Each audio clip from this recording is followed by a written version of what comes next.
नमस्कार साथियों, जय पीएससी एकेडमी के ऑनलाइन यूट्यूब चैनल पे आपका स्वागत है।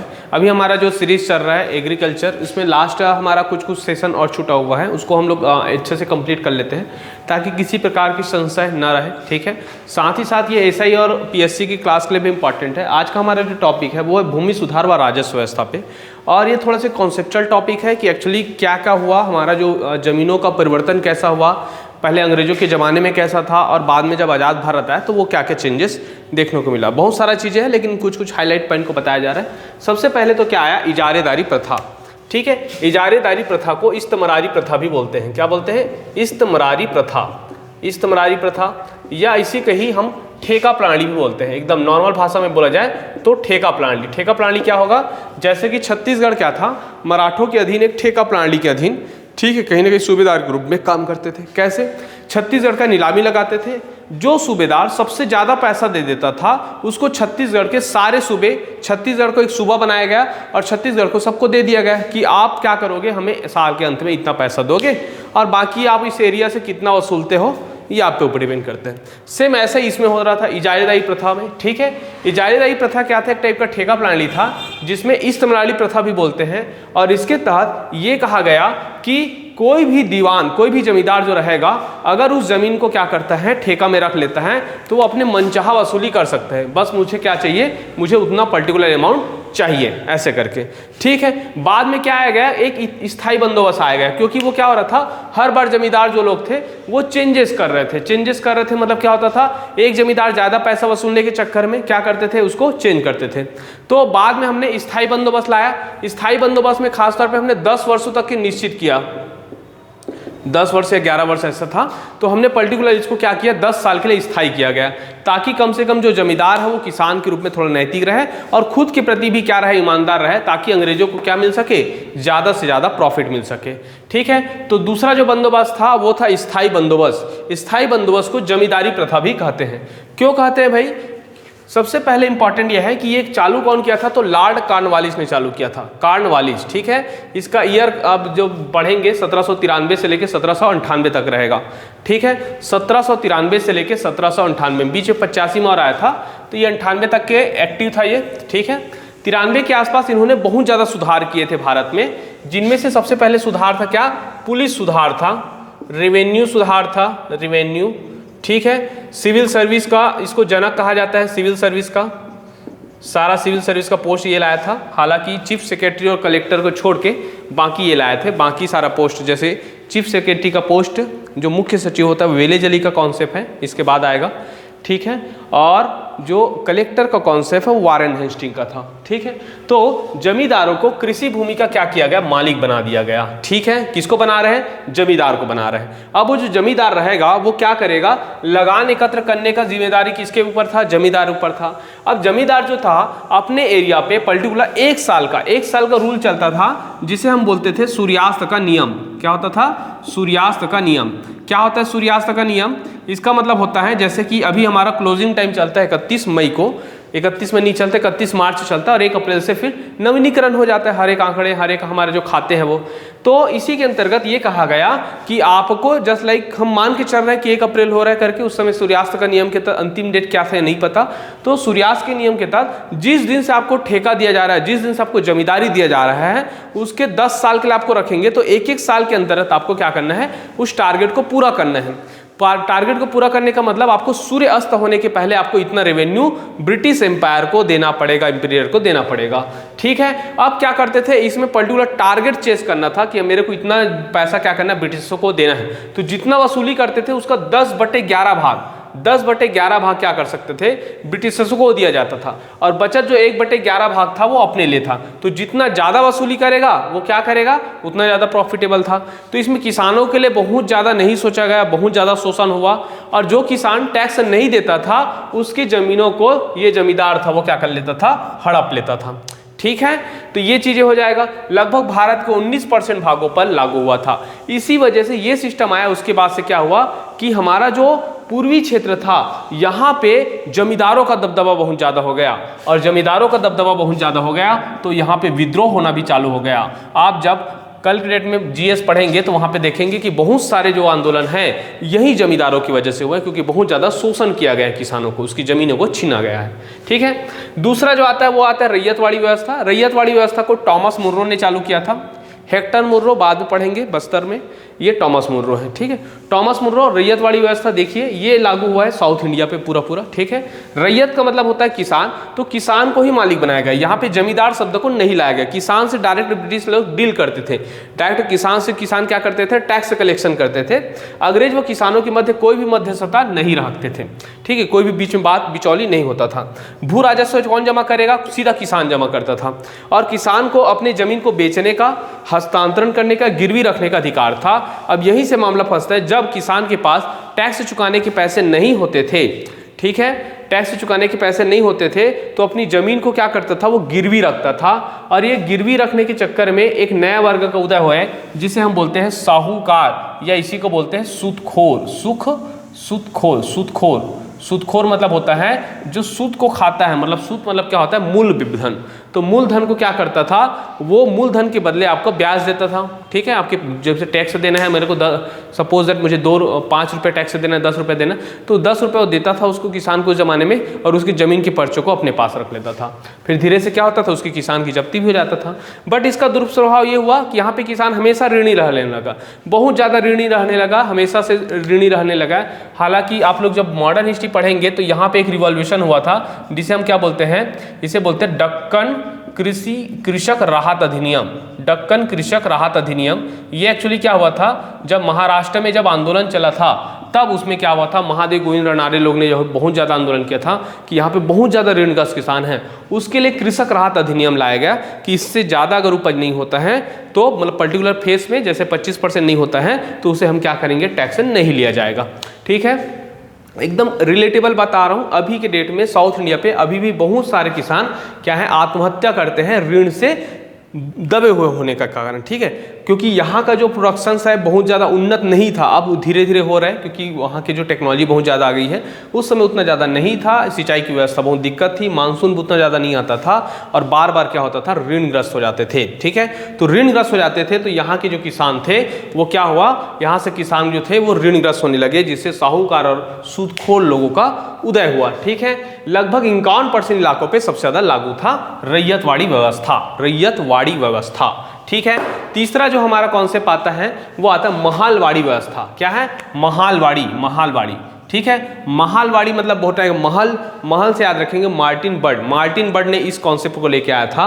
और ये क्या था, ये माल गुजारे की दृष्टि से संपूर्ण गांव को एक इकाई माना गया कि एक गांव का एक माल गुजार मतलब गौटिया, जस्ट लाइक अभी के फॉर्म में, वो जो माल गुजार था उस गांव का प्रतिनिधि करता था। तो क्या करते थे कि उस गौटिया को सीधा सीधा बोला जाता था कि सारे लोग का इकट्ठा करिए आप लोग और सब मिलके एक गौटिया के माध्यम से, इस मालगुजारी के माध्यम से मुझे दीजिए। ठीक है, और बहुत बेहतरीन आप समझ जाएंगे, उदाहरण बता रहा हूँ। आप लोग एक बॉलीवुड मूवी देखेंगे, पिक्चर का नाम है लगान। क्या नाम है, लगान, आमिर खान की मूवी है। ठीक है, उस पिक्चर में देखिएगा ध्यान से, तो वहाँ पे क्या होता था कि आमिर खान को पूरे गाँव को मिल के लगान देना पड़ता था। ठीक है, तो बाद में फिर क्या हुआ, उस विवाद की स्थिति आई और उसमें आमिर खान के द्वारा ये तय किया गया, ये डील हुआ कि अगर हमने क्रिकेट में आपको हरा दिया तो आपको लगान नहीं देना पड़ेगा, नहीं तो क्या होगा, 10 गुना अधिक लगान देना पड़ेगा। ऐसे करके पूरे गांव लोग पे सामूहिक लगान लगाया जाता था। ठीक है, तो ये जो लगान था, सामूहिक लगान लगाने की व्यवस्था थी, उसे ही हम बोलते हैं महलवाड़ी व्यवस्था। ठीक, महलवाड़ी व्यवस्था में क्या करेंगे, संपूर्ण गांव को एक इकाई मानेंगे। अब एक इकाई मान के वहां की जो महलवाड़ी थे मतलब माल गुजार थे वो टैक्स कलेक्शन करके देते थे। भूमि पर समुदाय का क्या था, अधिकार होता था। ठीक है, माल गुजारी के आधार पे पूरा उसी भूमि पे उस गांव पे अधिकार होता था। सारा एक समुदाय के रूप में चल रहे हैं। गांव के मुखिया क्या करते थे, जिम्मेदार थे किसके लिए, कर चुकाने के लिए, और लगभग 30% भूमि पर महलवाड़ी व्यवस्था चलता था। कहाँ पे देखिए, वेस्टर्न भारत और नॉर्थ इंडिया पे। ठीक है, western India and north India पे महलवाड़ी, साउथ इंडिया पे रैयतवाड़ी, और ईस्टर्न पार्ट में जो चलता था वो था स्थायी बंदोबस्त। ठीक, तो उम्मीद करते हैं ये कॉन्सेप्ट समझ आया होगा। एक बार और रिवाइज करते हैं, एक स्थायी बंदोबस्त, एक रैयतवाड़ी व्यवस्था और एक क्या है, महलवाड़ी व्यवस्था। स्थायी बंदोबस्त, इससे पहले आया था इजारेदारी प्रथा, जिसे इस्तेमारी बोलते हैं, ठेका प्रणाली बोलते हैं। ठेका ले रहे थे, जितना ठेका लेंगे उतना ज्यादा देंगे। स्थायी बंदोबस्त में जमींदारी प्रथा, जमींदारों को अधिकार बनाया गया। 93 में आया था, 1793 में कॉर्नवालिस ने लाया था। इसमें क्या था, जमींदारों को कृषि भूमि का मालिक बनाया गया और लगान एकत्र करने की जिम्मेदारी भी सौंपा गया। 1/11 भाग वो स्वयं रखता था और 10/11 भाग ब्रिटिशर्स को दे दिया जाता था वो, ठीक है। सूर्यास्त का नियम लागू हो रहा था, सारा चीजें, ठीक है। यह जमीन को हड़पने का भी अधिकार था, हड़पने का अधिकार था, छीनने का अधिकार था नहीं था, तो छीनने का अधिकार था जमींदारों को, ठीक है, छीनने का अधिकार था, किसको, जमींदारों को, ठीक। रैयतवाड़ी व्यवस्था क्या है, टॉमस मुनरो के द्वारा लाया गया, किसान को मालिक बनाया गया, कोई मध्यस्थता नहीं रहेगा, सीधा किसान क्या करता था, राजस्व जमा करता था, बेच सकता था, हस्तांतरण कर सकता था या गिरवी रख सकता था अपनी जमीन को, और ये 51% एरिया पे लागू हुआ था। साहूकार या सूदखोर जैसे नए वर्गों का उदय हुआ है, नए वर्गों का उदय, नए वर्गों का उदय, नए वर्गों का उदय हुआ था, ठीक है। ये हमारा मैप हो गया। अब आता है हमारा कौन सा, महलवाड़ी व्यवस्था। मार्टिन बर्ट का कॉन्सेप्ट, मालगुजारी की दृष्टि से संपूर्ण गांव एक इकाई और भूमि पे समुदाय का अधिकार होता था। गांव के मुखिया जिम्मेदार कर थे, 30% भूमि पे आपका लगाया था ये, ठीक है। गांव के मुखिया ही पर्टिकुलर टैक्स पटाने के लिए जिम्मेदार थे। अब आता है हमारा, जब संविधान बना, भारत आज़ाद हुआ, तब उम्मीद की गई कि ये सारी व्यवस्था तो दुरुस्त हो, बहुत अच्छा रहे, लोग किसानों के पास जमीन रहे उसका खुद का करके। तो हमने सबसे पहला अमेंडमेंट लाया जिसे हम बोलते हैं भूमि सुधार विधेयक, ठीक है। संविधान में क्या होता है, कोई भी मूलतः संविधान जब बना था 26 जनवरी 1950 को, जब भारत के गणतंत्र राष्ट्र की शुरुआत हुई, तो उस दिन से संविधान में पर्टिकुलर एक परिपक्व रूप में आ चुका था। उसके बाद कुछ अमेंडमेंट होगा, कुछ संशोधन करना है, कुछ चेंज करना है, कुछ नया जोड़ना है, कुछ पुराना हटाना है, उस सब को बोलते हैं संविधान संशोधन। तो पहला नंबर पर जब आया, पहला अमेंडमेंट 1951 पे आया, उसे बोला गया भूमि सुधार संशोधन, भूमि सुधार विधेयक बोला जाता है। भूमि सुधार विधेयक में बहुत सारे चीज चेंज किए गए। मूलतः कारण क्या था, क्योंकि भारत में क्या था कि जमीनों को मौलिक अधिकार में जोड़ दिया गया था। अब मौलिक अधिकार में जब जोड़ दिया गया था, तो अब जमीन खरीदने का भी अधिकार था और जमीन ना बेचने का भी अधिकार था। तो भारत में क्या करना था, विकास कार्य करना था, रोड बनाना था, डेवलपमेंट करना था, इंफ्रास्ट्रक्चर डेवलप करना था, उस सब के लिए क्या चाहिए, लैंड चाहिए था। तो कई सारे प्राइवेट लैंड वाले थे, वो लोग नहीं देते थे, ठीक है। तो नहीं देते थे, तो वहीं पे क्या किया गया, थोड़ा थोड़ा सुधार किया गया था, ठीक है। इसी चरण में और आगे बढ़ते हैं हम लोग। 1961 पे जमींदार उन्मूलन कानून लाया गया। जमींदार उन्मूलन कानून मतलब क्या हुआ, ये जो जमींदार लोग थे या ये जो बीच में बिचौलिया लोग थे, इन लोग के पास बहुत ज़्यादा जमीन अंग्रेजों के ज़माने में नाम चढ़ गया था, क्योंकि वो किसानों की ज़मीन को छीन छीन के अपने नाम पे करा लेते थे, ठीक है। तो यहाँ पे 61 में जमींदार उन्मूलन कानून लाया गया कि जमींदारों को उन्मूलन करना है, हमें किसानों को मेन जोतकार, जो जोतने वाले किसान है, उसके पास जाना चाहिए करके, ठीक है। ओके, इसके बाद आप देखते हैं भूहदबंदी कानून। भूहदबंदी कानून लागू हुआ, ये लागू हुआ 1972 पे, 2 बार लागू किया गया। पहला उतना अच्छे से लागू नहीं हुआ, दूसरा में लागू ठीक से किया। इसमें क्या किया गया, जोत के आकार को सीमित किया गया। जोत के आकार को क्यों सीमित किया गया, क्योंकि बहुत सारे किसानों या गौटियाओं के पास, जमींदार के पास बहुत ज़्यादा जमीन था। किसी के पास 200, किसी के पास 500, किसी के पास 1000, किसी के पास 10,000 तक के, किसी के पास तो पूरा गाँव के गाँव, नगर के नगर ना, पूरा जमींदारी उसका था। तो यहाँ पे क्या किया गया, हदबंदी कानून के तहत, इसमें जैसे कि साल भर अगर सिंचाई हो रहा है, मतलब सिंचित फसल है, या क्या हो रहा है कि 2 फसल हैं, सिंचित फसल है या 2 फसल हो रहा है वहाँ पे, तो उनको मात्र 10 से 18 एकड़ तक ही जमीन रख सकता है, ऐसे करके रूल्स लाए गए, 18 एकड़ तक के, ठीक है। और जिसके पास एक फसल वाला है, जिसमें सिंचाई का एरिया नहीं है, उसके 27 एकड़ के लिमिट किया गया, 27 एकड़। इसी को बोलते हैं हदबंदी, मतलब हाथ को क्या किया गया, बांध दिया गया, ऐसा, ठीक है। 5 सदस्य से अधिक हैं, वो लोग अधिक जमीन रख सकते हैं, ठीक है। हालांकि ये तीनों जो पॉलिसी था, इसमें बहुत गड़बड़ था। क्यों, साल भर सिंचाई या 2 फसल वाला कोई भी किसान नहीं बोलता था कि मेरे यहाँ के डबल फसल है करके, सब बोलते थे सिंगल फसल है। तो 27 एकड़ बढ़ गया, ठीक से लागू नहीं हो पा रहा था। 5 सदस्य अधिक में अधिक जमीन रखते थे, तो हमेशा ज्वाइंट फैमिली रहते थे जानबूझ के, ताकि हमारे पास जमीन का टुकड़ा ज़्यादा रहे, ऐसे करके, ठीक है। तो ये उतना अच्छा लागू नहीं हुआ। हालांकि कुछ स्तर पे बाद में, जैसे भूदान आंदोलन चलेगा हमारा, एक नाम बता रहा हूँ, पौनार आश्रम, क्या नाम है, पौनार आश्रम, ये भी 45 से चालू हो चुका था, हालांकि 46 से। और पौनार आश्रम से एक बड़े संत का नाम है विनोबा भावे, क्या नाम है, विनोबा भावे, ठीक है। ये महाराष्ट्र के संत रहे हैं और ये अलग अलग एरिया पे क्या करते थे, भूदान आंदोलन चलाते थे। क्या करते थे, भूदान आंदोलन, कि अपनी ज़मीन को क्या करिए, दान कीजिए, ताकि किसान लोग क्या कर सके, खेती कर सके।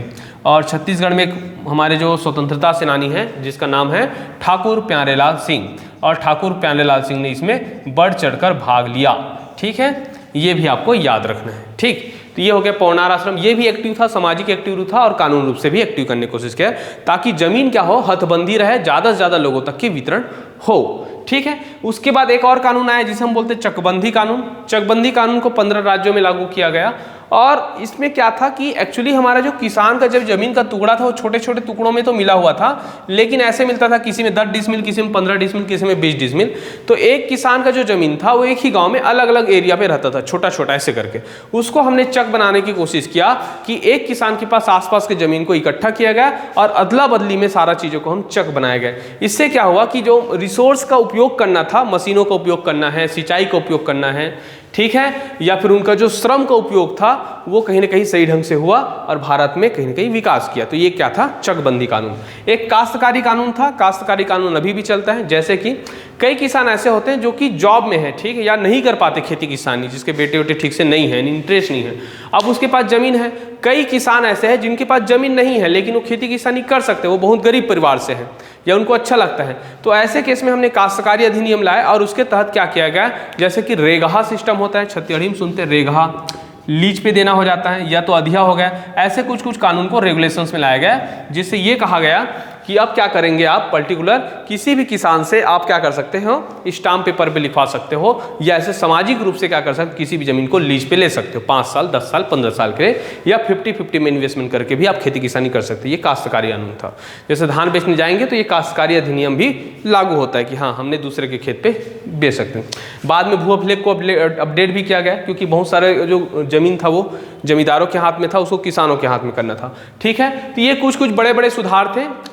ये जैसे क्या क्या हुआ हम रिपीट कर लेते हैं। सबसे पहला अमेंडमेंट हुआ भूमि सुधार अधिनियम 1961 में, जमींदार उन्मूलन कानून, भू हदबंदी कानून 72 के आसपास। इसके बाद आ जाएगा साल भर सिंचाई 2 फसल के 18 एकड़ तक, एक फसल वाली जो पे 27 एकड़ रह जाएगा, 5 से अधिक सदस्य पे अधिक जमीन रख सकता था। चकबंदी कानून 15 राज्यों में लागू हुआ और काश्तकारी कानून होगा, ठीक है, जो अधिया रेखा वाला, और एक भू अभिलेख को अपडेट करना हो गया।